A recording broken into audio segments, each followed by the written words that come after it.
साल 1903, स्थान उड़ीसा। मंदिर का नाम कोणार्क सूर्य मंदिर। साल 1903 में कोणार्क मंदिर के मुख्य दरवाजे को अचानक रेत और बालू से पूरी तरह से ढककर बंद कर दिया गया था। इस घटना को करीबन 118 साल बीत गए हैं, परंतु आज तक भारत सरकार ने इस दरवाजे को नहीं खोला।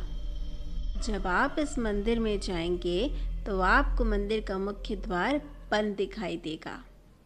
आप इस मंदिर के आसपास वाले इलाके में घूम सकते हैं, परंतु इस मंदिर का वैभव और रहस्य इस मंदिर के बीचों बीच मुख्य दरवाजे के अंदर मौजूद है।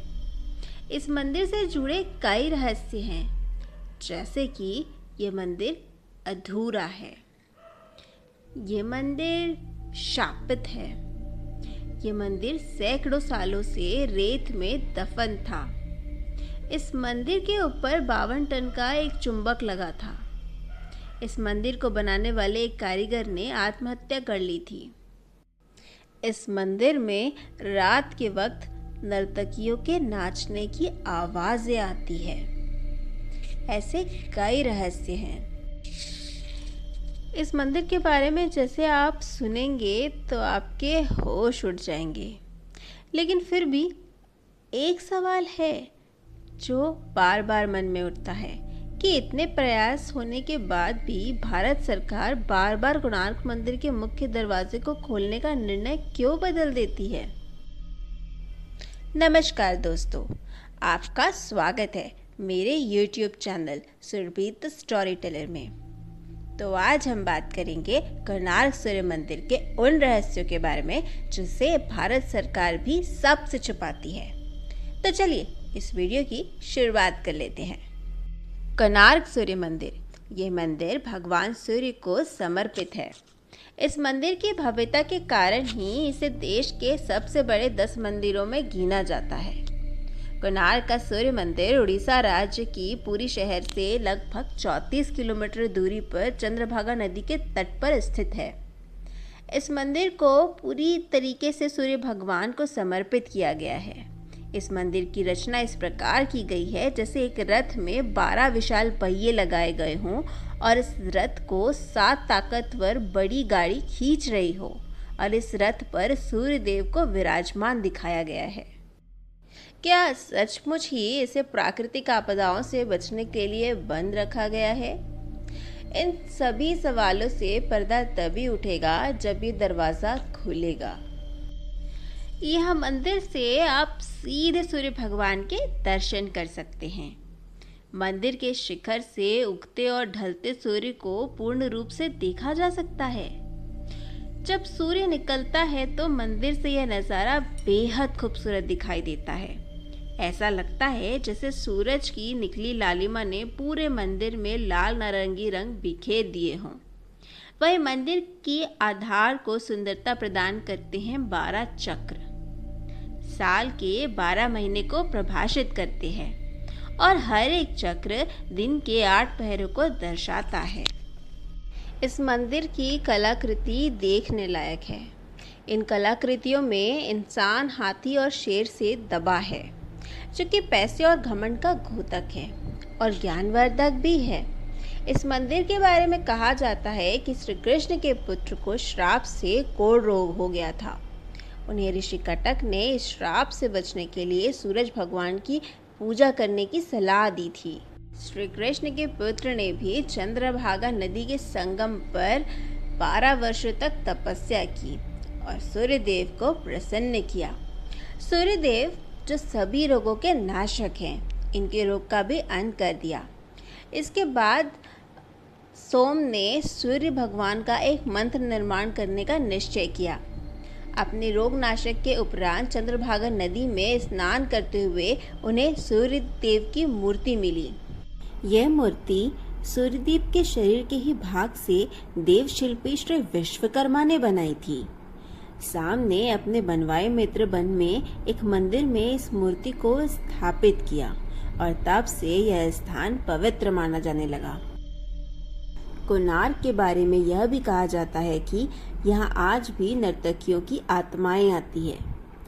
अगर करनाल के पुराने लोगों की बात माने तो आज भी यहाँ पर शाम को नर्तकियों की पायल की झनकार आपको सुनाई देगी, जो कभी यहाँ राजा के दरबार में नृत्य किया करती थी। इस मंदिर का निर्माण एक सैंडविच के तौर पर किया गया है, जिसके बीच में लोहे के प्लेट थे, जिस पर मंदिर के पिलर रुके हुए थे। ऐसा भी कहा जाता है कि मंदिर के ऊपर 152 टन का चुंबक रखा हुआ था, जो कि इस खंभों से संतुलित था। इसी के चलते भगवान सूर्य की जो प्रतिमा थी वो हवा में तैरती हुई रहती थी, जिसे देखकर हर कोई हैरत में पड़ जाता था। कहा जाता है कि इस चुंबक को विदेशी आक्रमणकारियों ने तोड़ दिया था। ऐसा भी कहा जाता है कि मंदिर के ऊपर रखे चुंबक के चलते समुद्र से गुजरने वाली नाव, जो कि लोहे से बने होते थे, इस चुंबकीय क्षेत्र के चलते क्षतिग्रस्त हो जाती थीं। इसी कारण अपनी नाव को बचाने हेतु नाविक इस पत्थर को निकाल कर ले गए। ये पत्थर एक केंद्रशिला का कार्य कर रहा था, जिससे मंदिर की दीवारों के सभी पत्थर संतुलन में थे। इसके हटाने के कारण मंदिर की दीवार का संतुलन खो गया और परिणाम स्वरूप वह गिर गया। परंतु इस घटना का कोई भी ऐतिहासिक विवरण उपलब्ध नहीं है और ना ही ऐसे किसी चुंबकीय केंद्र पत्थर के अस्तित्व का कोई ब्यौरा उपलब्ध है। सन 1567 मतलब 1568 में उड़ीसा में मुस्लिमों का आतंक नियंत्रण में हो चुका था, परंतु इसके बाद भी हिंदू मंदिरों को तोड़ने के निरंतर प्रयास होते रहते थे। इसी समय पुरी जगन्नाथ मंदिर के पंडों ने भगवान जगन्नाथ की मूर्ति को श्री मंदिर से हटाकर किसी गुप्त स्थान पर छुपा दिया था। इसी प्रकार करनाल के सूर्य मंदिर के पंडों ने प्रधान देवता की मूर्ति को हटाकर वर्षों तक रेत में दबाए रखा। बाद में ये मूर्ति पूरी भेज दी गई और वहाँ जगन्नाथ मंदिर के प्रांगण में स्थित इंद्र के मंदिर में रख दी गई। कई लोगों का ये मानना है कि यहाँ की पूजा मूर्तियाँ अभी भी खोजी जानी बाकी है, लेकिन कई लोगों का यह भी कहना है कि सूर्यदेव की मूर्ति जो न्यू दिल्ली के राष्ट्रीय संग्रहालय में रखी है, वही करनाल की प्रधान मूर्ति है। फिर भी कोणार्क मंदिर में सूर्य वंदना मंदिर से मूर्ति हटाने के बाद से बंद हो गई। इसी कारण से कोणार्क में तीर्थ यात्रियों का आना जाना बंद हो गया। वाणिज्यिक गतिविधियों का एक कीर्तिमान नगर था, परंतु इन गतिविधियों के बंद हो जाने के कारण ये एकदम ही वीरान हो गया और कई सालों तक रेत और जंगलों से ढका रहा। फिर बाद में इस मंदिर को खोजा गया, लेकिन इसके कई हिस्से बहुत ही बुरी हालत में पाए गए।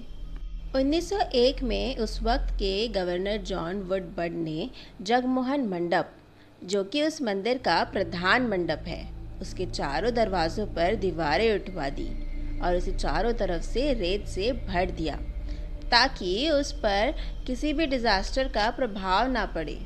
इस काम में करीबन 3 साल लग गए और 1903 में ये पूरी तरफ से पैक हो गया। यहाँ जाने वालों को ये पता नहीं होता कि मंदिर का अहम हिस्सा, जो कि जगमोहन मंडप है, वो अब भी बंद है। बाद में शोधकर्ताओं ने इस पे शोध कार्य आरंभ किया। कई बार लोगों के दर्शन हेतु इस मंदिर के दरवाजे के मुख्य द्वार को खोलने की बात भी करी गई, परंतु 118 साल बीत गए और आज भी ये आलम है कि ये मंदिर आज भी बंद है।